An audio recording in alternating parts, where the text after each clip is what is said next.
তুরস্কের বলু পার্বত্য এলাকায় গ্র্যান্ড কার্তাল হোটেলে ভয়াবহ অগ্নিকাণ্ডে নিহতর সংখ্যা বেড়ে ৭৬ জনে দাঁড়িয়েছে। এ দুর্ঘটনায় আরও ৫০ জনের বেশি আহত হয়েছেন, যাদের মধ্যে কয়েকজনের অবস্থা আশঙ্কাজনক।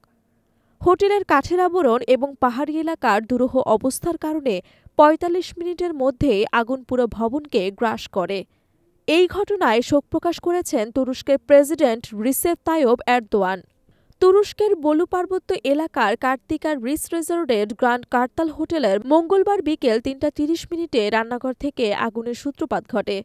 হোটেলটি ছিল ১২ তলা, যেখানে ২৩৮ জন অতিথি অবস্থান করেছিলেন।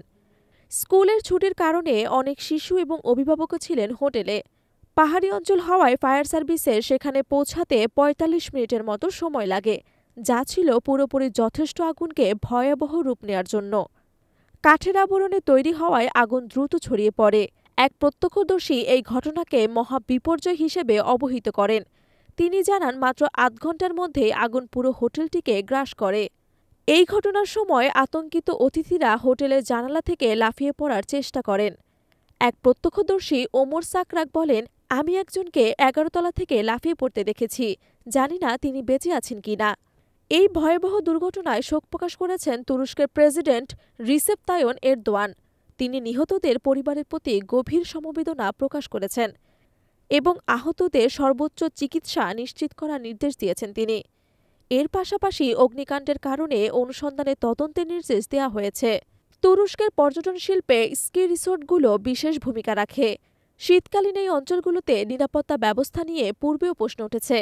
কয়েক বছর আগে এক পাহাড়ি রিসর্টে গ্যাস লিকেজের কারণে প্রাণহানির ঘটনা ঘটেছিল। তবে এবারের ঘটনাটি এত প্রাণহানি এবং দ্রুত আগুন ছড়িয়ে পড়ার কারণে পর্যটন নিরাপত্তার বিষয়টি নতুন করে ভাবতে বাধ্য করেছে। গ্র্যান্ড কার্তাল হোটেলের এই ভয়াবহ অগ্নিকাণ্ড শুধু ক্ষতিগ্রস্ত পরিবারের জন্য নয়, বরং তুরস্কের পর্যটন শিল্পের জন্য একটি বড় ধাক্কা। পাহাড়ি অঞ্চলে অগ্নি নির্বাপন ব্যবস্থার অপ্রতুলতা এবং কাঠের আবরণের মতো ঝুঁকিপূর্ণ নির্মাণ প্রকৌশল ভবিষ্যতে আরও বড় বিপর্যয়ের সম্ভাবনা তৈরি করে। এ ধরনের দুর্ঘটনা এড়াতে নিরাপত্তা ব্যবস্থা এবং জরুরি সেবার সক্ষমতা উন্নত করা অত্যন্ত জরুরি।